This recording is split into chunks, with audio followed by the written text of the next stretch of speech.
नमस्कार, मैं हूं मोहित शर्मा और आप देख रहे हैं आज की खबर में हमारा खास बुलेटिन देवभूमि। चलिए खबरों की शुरुआत कर लेते हैं, जहां पहली बड़ी खबर देहरादून से है। मुख्यमंत्री पुष्कर सिंह धामी ने मुख्यमंत्री सेहत योजना के तहत 2 मेडिकल मोबाइल वैन को रवाना किया। सीएम कैंप ऑफिस से हरी झंडी दिखाकर रवाना की गई ये वैन पंजीकृत निर्माण श्रमिकों और उत्तराखंड भवन एवं अन्य निर्माण श्रमिक कल्याण बोर्ड से जुड़े परिवारों को स्वास्थ्य सेवाएं उपलब्ध कराएंगी।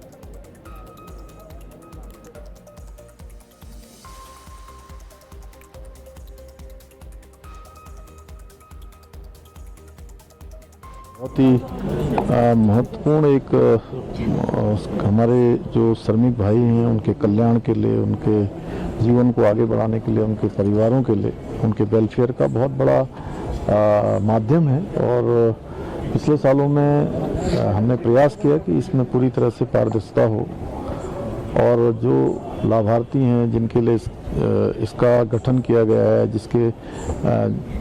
जिस उद्देश्य के लिए ये बनाया गया है वो उस उद्देश्य को प्राप्त करे, श्रमिक भाइयों के जीवन में परिवर्तन लाए, उनके स्वास्थ्य से लेकर उनके बच्चों की पढ़ाई लिखाई, बेटियों की शादियां, जागरूकता, उनकी सहायताएं, उनकी जो घर की महिलाएं हैं उनको रोजगार स्वरोजगार के क्षेत्र में खड़ा करें, हेल्थ वेलनेस के क्षेत्र में बच्चों को आगे बढ़ाए।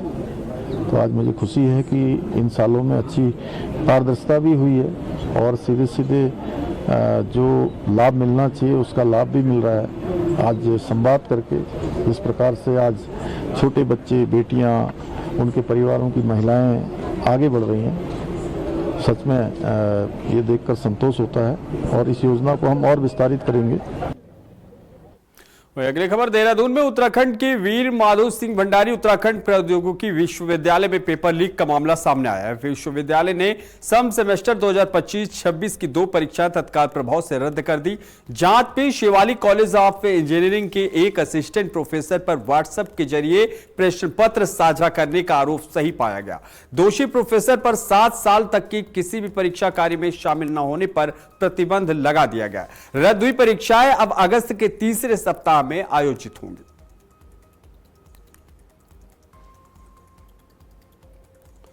वहीं अगली खबर है देहरादून में उत्तराखंड टेक्निकल यूनिवर्सिटी के 2 पेपर लीक मामले पर बीजेपी ने प्रतिक्रिया दी है। बीजेपी प्रदेश प्रवक्ता मथुरा दत्त जोशी ने कहा कि पेपर लीक रोकने के लिए धामी सरकार ने सख्त कानून बनाया है और दोषियों के खिलाफ कड़ी कार्रवाई की जाएगी। उन्होंने कहा कि मुख्यमंत्री पुष्कर सिंह धामी ने मामले में यूनिवर्सिटी को सख्त कदम उठाने के निर्देश दिए हैं।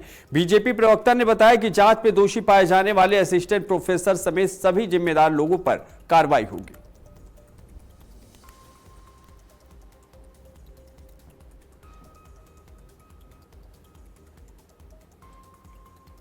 वहीं अगली खबर देहरादून में बीजेपी के प्रदर्शन के जवाब में कांग्रेस कार्यकर्ताओं ने भी विरोध प्रदर्शन किया। कांग्रेस भवन के बाहर बड़ी संख्या में कार्यकर्ता जुटे और नारेबाजी की।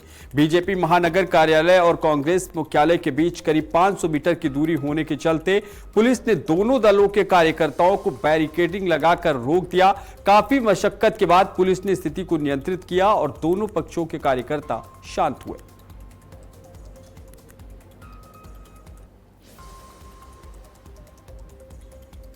वहीं अगली खबर है देहरादून में स्वास्थ्य मंत्री के आवास के बाहर प्रदर्शन के दौरान 4 नर्सिंग महिलाओं ने फिनाइल पी लिया। घटना यमुना कॉलोनी स्थित मंत्री आवास पर हुई, जहां नर्सिंग एकता मंच के सदस्य नियमितीकरण की मांग को लेकर पहुंचे थे। बताया जा रहा है कि एक नर्स की हालत गंभीर होने पर उसे निजी अस्पताल में भर्ती कराया गया है, जबकि 3 अन्य को सरकारी अस्पताल में भर्ती कराया गया है। नर्सिंग मंच के प्रतिनिधि नवल पुंडीर ने कहा कि स्वास्थ्य मंत्री सुवेद उनियाल से संतोषजनक जवाब नहीं मिलने के बाद यह कदम उठाया गया है। जो हमारे पढ़े लिखे युवा हैं, युवतियां हैं, उनको जिस तरह से जो उन्होंने मेहनत की है अपनी मेहनत के बलबूते पे, और जिस तरह से उन्होंने एग्जाम फाइनल किया है, उसके बावजूद भी जो है आज वो नौकरी के लिए मांग कर रहे हैं। तो ये नौकरी देने की जहाँ तक बात है, सरकार पूरी चिंता कर रही है, और परंतु इस तरह का कदम उठाना ये ठीक नहीं है।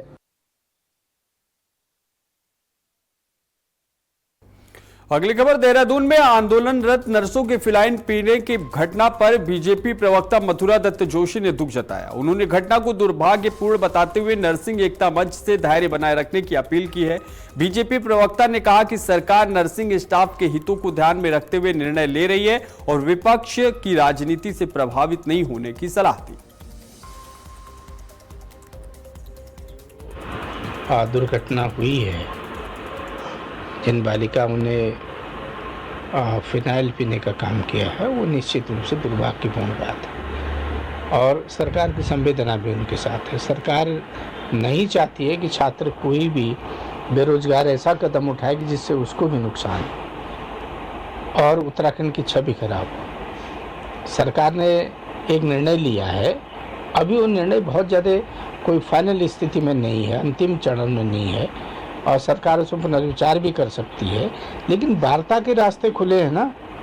आप धरना प्रदर्शन आंदोलन टंकी चढ़ना और कांग्रेस के हाथों में खेलना, ये कहाँ तक उचित बात है। अगली खबर नैनीताल से, जहां राज्य आंदोलनकारियों के चिन्हीकरण को लेकर जिला प्रशासन ने प्रक्रिया तेज कर दी है। जिलाधिकारी ललित मोहन रयाल की अध्यक्षता में जिला कार्यालय सभागार में समिति की बैठक हुई। बैठक में वर्ष 2021 तक प्राप्त 198 आवेदनों की जांच की गई।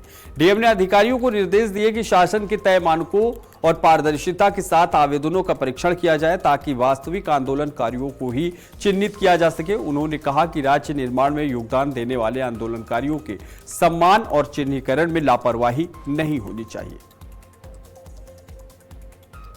के चिन्हीकरण के लिए गृह विभाग उत्तराखंड शासन से ये इंस्ट्रक्शंस मिले थे कि 2021 तक जिन लोगों ने आवेदन कर दिया था और उनका किन्हीं कारणों से अगर चयन नहीं हो पाया है और वो पात्रता की शर्तें पूर्ण करते हैं तो एक बार उनकी बैठक आयोजित करके ऐसे जो लंबित आवेदन पत्र हैं उन पर कमेटी का जो प्रोसीजर है उसके अनुसार उनको आइडेंटिफाई कर लिया जाए। तो आज इसको लेके यहाँ पर बैठक आहूत की गई है और इसको हम आज जो है इस बैठक को कंप्लीट करेंगे। अगली खबर नैनीताल में आयोजित होने वाले 124वें नंदा सुनंदा देवी महोत्सव को लेकर प्रशासन ने तैयारियां तेज कर दी हैं। 16 से 23 सितंबर 2026 तक होने वाले मेले की तैयारियों को लेकर जिलाधिकारी ललित मोहन रयाल ने अधिकारियों, श्री राम सेवा समिति, व्यापार मंडल, होटल एसोसिएशन और सामाजिक संगठनों के साथ बैठक की। डीएम ने मेले को भव्य, दिव्य और लोक संस्कृति के अनुरूप आयोजित करने के निर्देश दिए। उन्होंने प्लास्टिक मुक्त मेला, बेहतर सफाई सुरक्षा व्यवस्था, यातायात प्रबंधन और सांस्कृतिक कार्यक्रमों को लेकर संबंधित विभागों को जिम्मेदारी सौंपी है। मेले में स्थानीय कलाकारों और उत्पादों को प्राथमिकता दी जाएगी।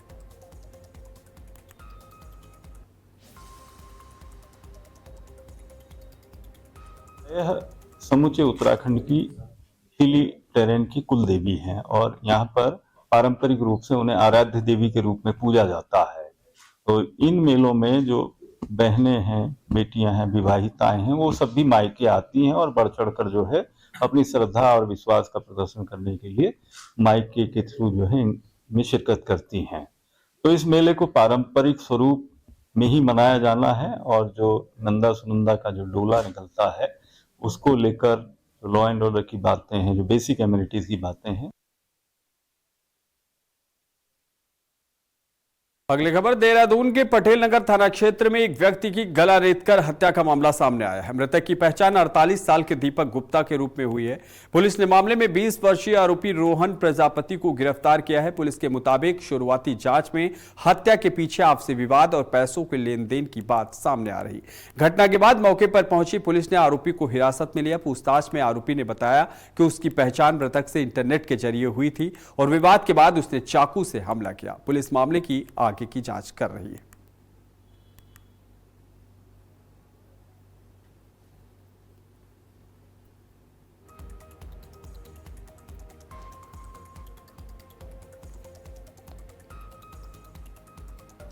खबर देहरादून से है, जहां भाजपा ने आगामी विधानसभा चुनाव को देखते हुए प्रदेश के युवाओं को पार्टी से जोड़ने का काम शुरू कर दिया। पार्टी की तरफ से हर जनपद में हर ब्लॉक में युवा संवाद कार्यक्रम आयोजित किए जा रहे हैं, जिसमें पार्टी के प्रदेश पदाधिकारी, मंत्री, विधायक और मुख्यमंत्री सीधा युवाओं से संवाद कर रहे हैं।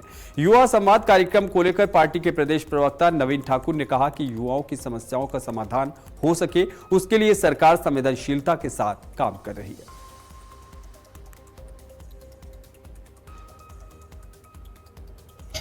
देखिए, उत्तराखंड के प्रत्येक युवा से सरकार का, संगठन का सीधा संवाद हो, इसको लेकर यह कार्यक्रम चलाया जा रहा है।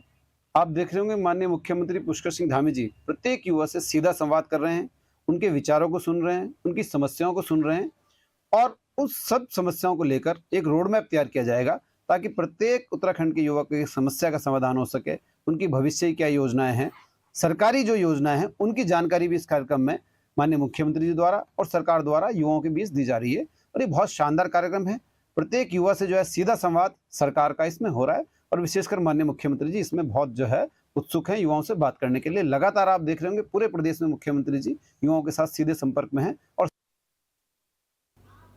देहरादून उत्तराखंड सरकार ने हिमालयी क्षेत्रों में मौजूद प्राकृतिक गर्म जल स्रोतों के बेहतर उपयोग के लिए जियोथर्मल एनर्जी पॉलिसी 2025 लागू कर दी है। इसके तहत बिजली उत्पादन, हीटिंग, कूलिंग और जल शुद्धिकरण जैसे क्षेत्रों में नई संभावनाओं को विकसित किया जाएगा। चमोली के तपोवन में 10 मेगावाट की पायलट जियोथर्मल परियोजना के लिए अन्वेषण कार्य भी शुरू हो गया। सरकार का मानना है कि हिमालयी क्षेत्रों के प्राकृतिक गर्म जल स्रोतों का वैज्ञानिक उपयोग कर उत्तराखंड ऊर्जा के क्षेत्र में आत्मनिर्भर बनने की दिशा में बड़ा कदम बढ़ा सकता है।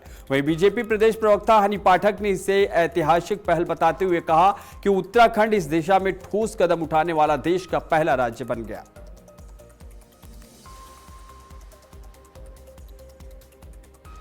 हमारे यशस्वी मुख्यमंत्री इतनी बड़ी परियोजना लाने का प्रयास करने जा रहे हैं, जो कि अब तक अगर देखा जाए तो भारत में किसी भी राज्य में नहीं है। वो जियोथर्मल योजना के लिए जो वो प्रयास करने जा रहे हैं वो वाकई में सराहनीय कार्य रहेगा।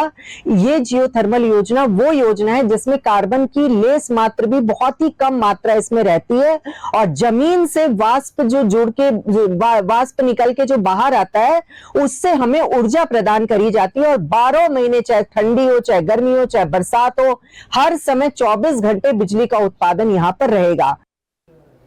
अगली खबर है, जहां नैनीताल की मॉल रोड पर 1 अगस्त से हॉर्न बजाना महंगा पड़ सकता है। जिला प्रशासन ने तल्लीताल ठाट से मल्लीताल रिक्शा स्टैंड तक पूरे मॉल रोड क्षेत्र को नो हॉर्न जोन घोषित कर दिया है। आदेश का उल्लंघन करने वालों पर जुर्माने समेत नियमानुसार कार्रवाई होगी। उत्तराखंड हाईकोर्ट के आदेश के अनुपालन में जिला प्रशासन ने मॉल रोड पर हॉर्न बजाने पर पूरी तरह प्रतिबंध लगाने का फैसला किया। 24 से 31 जुलाई तक जागरूकता अभियान चलाया जाएगा, जबकि 1 अगस्त से नियम सख्ती से लागू होगा। पूरे मार्ग पर नो हॉर्न साइन बोर्ड और सीसीटीवी लगाए जाएंगे। जिला अधिकारी ललित मोहन रयाल ने कहा कि इस पहल का उद्देश्य ध्वनि प्रदूषण पर रोक लगाना, पर्यावरण संरक्षण को बढ़ावा देना और स्थानीय लोगों व पर्यटकों को शांत और सुखद वातावरण उपलब्ध कराना है। शहर की जो प्रसिद्धि है वो उसकी प्राकृतिक सुंदरता, शांत वातावरण और विख्यात नैनी झील से है। आगामी 1 अगस्त से तल्लीताल से मल्लीताल तक नो हॉकिंग जोन का आदेश जिला प्रशासन ने जारी किया है। तो जो हमारे शहर है उस धरोहर को सुरक्षित रखना हम लोगों की सामूहिक जिम्मेदारी है।